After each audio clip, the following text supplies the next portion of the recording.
Olá, boa tarde a todos. Meu nome é Michele Flor e junto com a Gabriela e a Stephanie eu vou estar aqui apresentando o nosso trabalho de conclusão de curso do curso de Psicologia da Faculdade Celso Lisboa, sob orientação do professor Fabiano Castro. Nosso tema é violência armada, os impactos psicológicos em crianças e adolescentes das comunidades cariocas. O que nós entendemos por violência armada são essas disputas territoriais, conflitos armados e operações policiais que acontecem nessas comunidades. Nós escolhemos esse tema por conta dos estágios que fazíamos na época. A Stephanie fazia um estágio na área social e eu e a Gabriela fazíamos estágios em uma escola na Gamboa, onde a maioria dos estudantes vinham do Morro da Providência, que é uma comunidade que fica ali no centro. E nesse estágio, nós pudemos observar como é que eles interagiam, se relacionavam entre eles e com as pessoas fora do círculo social deles também, como eles se comportavam diante de figuras de autoridades, e também podemos ouvir relatos de histórias em que eles presenciaram algum ato de violência, ouviu falar de algum ato de violência dentro daquela comunidade. Nossa metodologia foi uma busca bibliográfica através de artigos, matérias e jornais e reportagens jornalísticas dos últimos 20 anos relacionados ao tema em questão.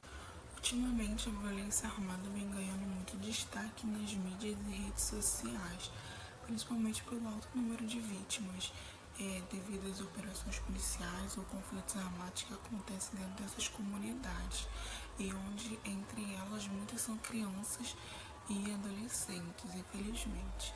Nosso objetivo é mostrar como essa violência afeta tanto a saúde física quanto a saúde mental dessas pessoas, dessa população no dia a dia, né? E como elas percebem isso e convivem com isso no dia a dia. E também discutir qual seria o papel da psicologia diante desse cenário. Diante dos números aqui do Rio, onde em 2018, de abril a junho, 24 favelas estiveram envolvidas em 12 disputas territoriais, e no ano de 2019 foram registrados 1.814 homicídios em operações policiais nas comunidades.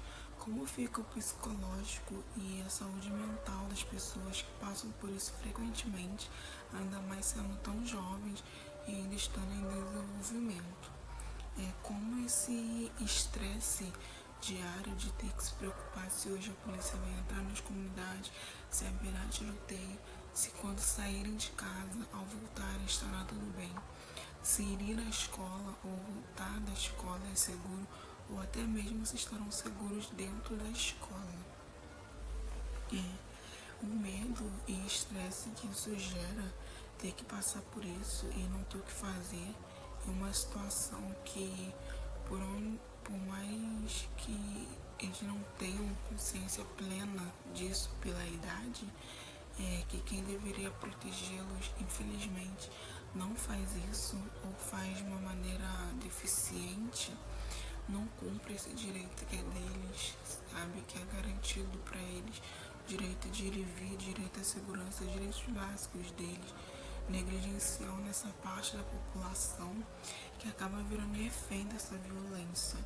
E com isso, a curto ou longo prazo, poderá fazer com que eles acabem desenvolvendo traumas que talvez ficam para a vida toda, porque isso acontece no seu local de moradia e frequentemente, com frequência, né?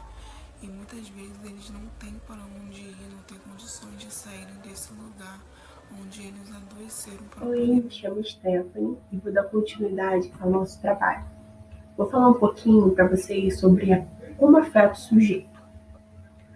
A violência armada é um problema que afeta principalmente a população com maior vulnerabilidade social, tendo consequências negativas na sua qualidade de vida e até mesmo no seu desenvolvimento, particularmente em crianças e adolescentes em idade escolar, que costumam sofrer uma série de privações e violações de direitos, como de frequentar assiduamente a escola, de brincar, frequentar atividades culturais.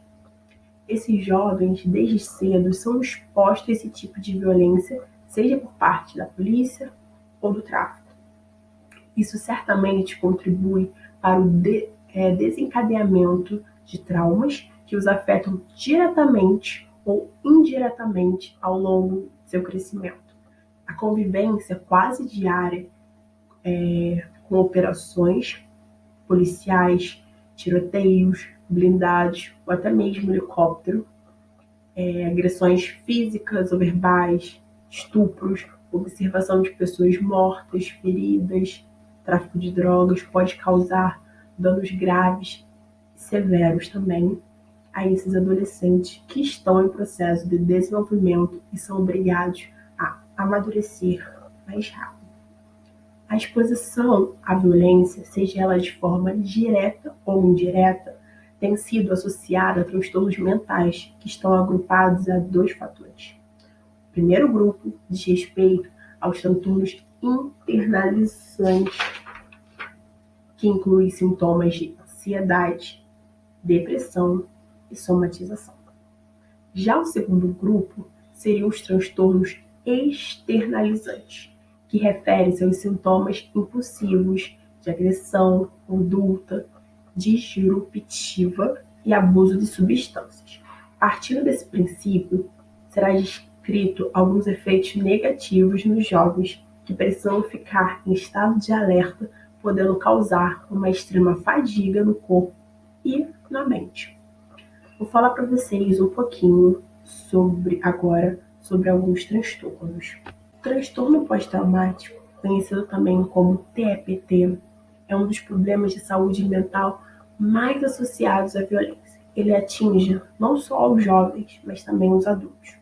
O trauma pode ocorrer quando a pessoa vivencia ou testemunha um evento traumático, quando sabe que o mesmo aconteceu com um familiar, próximo ou amigo, ou porque é frequentemente exposto a detalhes aversivos de eventos traumáticos.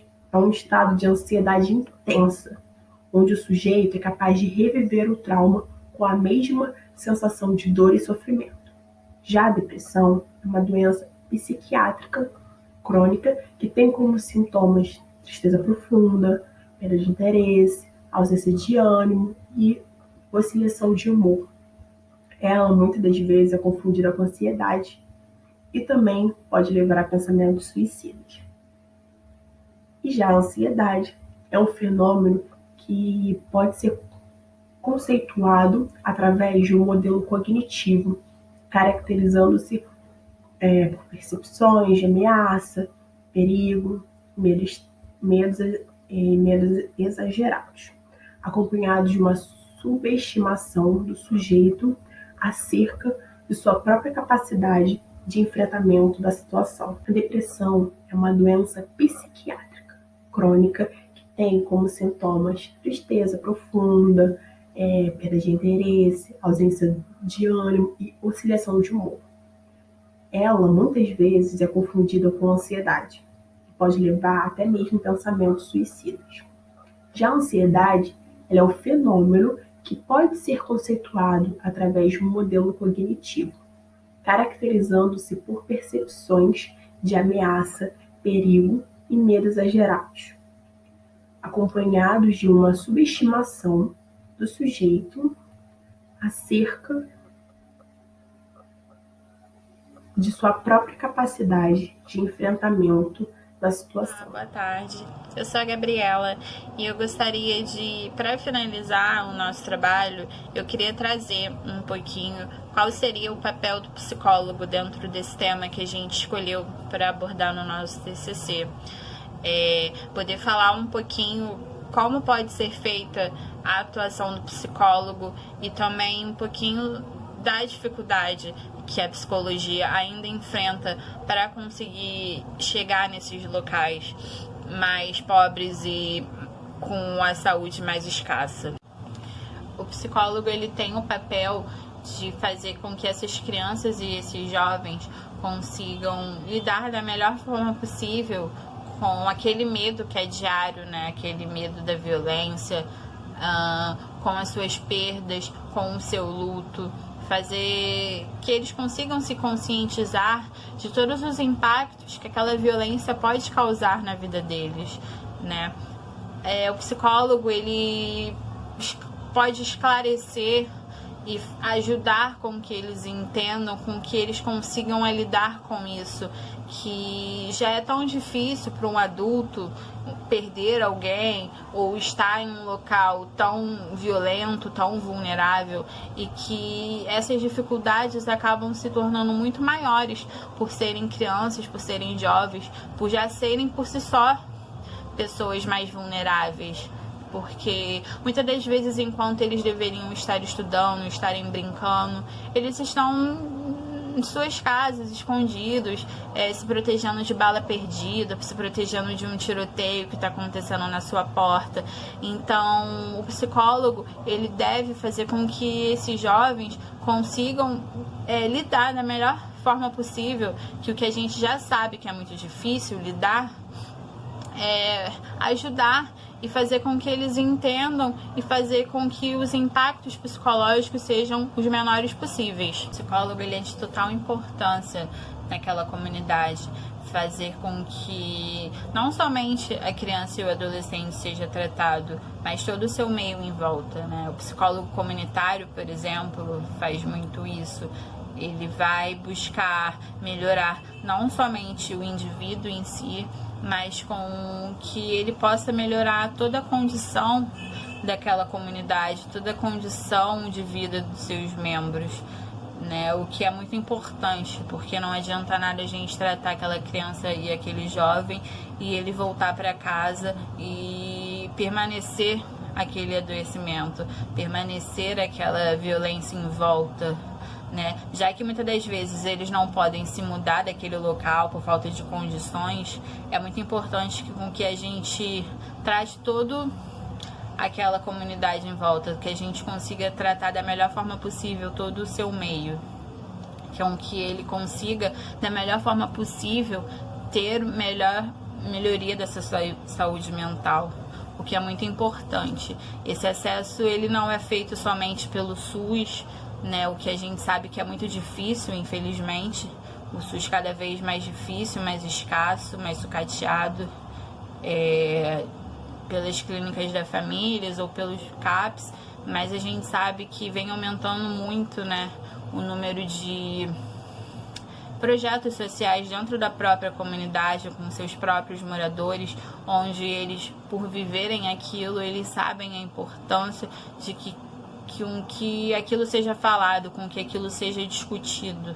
A psicologia, ela ainda encontra uma grande dificuldade de conseguir atuar de forma satisfatória nesses locais, com essas crianças, com esses jovens, e não só com eles, mas também com toda a comunidade em sua volta, né? O psicólogo, ele ainda enfrenta muitas dificuldades para conseguir chegar até esses locais, conseguir atender de forma satisfatória essas crianças e esses jovens. Eles ainda têm um tabu muito grande de não acharem que a psicologia é algo importante, não é algo que deva com que se preocupar. Eles ainda acham que um psicólogo, que uma terapia, que pobre não tem direito a isso, que somente aquelas pessoas mais ricas têm acesso, que o pobre, ele não tem o direito de ter uma depressão, por exemplo, que eles não têm acesso muitas das vezes, então eles não levam isso a sério. Infelizmente, o acesso ainda é muito difícil, que o acesso ainda é muito escasso para esse tipo de população, mas que está aumentando. A gente precisa fazer com que eles se conscientizem que sim, a saúde mental é algo muito importante, que sim, a gente precisa e deva de alguma forma, tanto pelo governo, que a gente sabe que é muito difícil o acesso pelo SUS, mas que sim, tem, e que por projetos sociais que vem aumentando cada vez dentro da comunidade, o psicólogo comunitário atuando da melhor forma possível para que com que não só o indivíduo seja tratado, mas que todo o seu meio em volta. A gente precisa conscientizar cada vez mais e tornar a psicologia algo mais acessível para eles. Bom, e para finalizar, eu gostaria, em nome do meu grupo, agradecer o professor Fabiano, que aceitou ser o nosso orientador de TCC. E também agradecer a professora Adriana e o professor Bruno por terem aceitado o nosso convite para participar da nossa banca e terem lido e estar aqui com a gente hoje, avaliando o nosso trabalho. Muito obrigada, gente.